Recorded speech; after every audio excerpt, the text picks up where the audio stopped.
মই গৰিমাই পুনৰ এটা নতুন বিষয়লৈ আপোনালোকৰ মাজত আহিছোঁ। আজি মই ক'ম ষ্ট্ৰেছৰ বিষয়ে।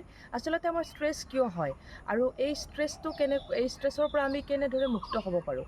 ষ্ট্ৰেছ আচলতে আমাৰ দুই প্ৰকাৰৰ থাকে, এটা হৈছে ষ্ট্ৰেছ, এটা হৈছে ষ্ট্ৰেছ। ষ্ট্ৰেছ হৈছে আমাৰ যিবোৰ ভাল কথাৰ চিন্তা আমাৰ আহে তাৰ কাৰণে আমাৰ ষ্ট্ৰেছ হয়, আৰু এটা হৈছে বেয়া ষ্ট্ৰেছ, নেতিবাচক চিন্তা। যেতিয়া আমি আমাৰ ব্ৰেইনটোক কণ্টিনিউ আমি এটা কমফৰ্ট জোনত ৰাখোঁ, আমি এটা কমফৰ্ট জোনত ৰাখি থওঁ, তেতিয়া আমাৰ ব্ৰেইনটোৱে সদায় সেইটো বস্তুৰ দিশে অগ্ৰসৰ হয়।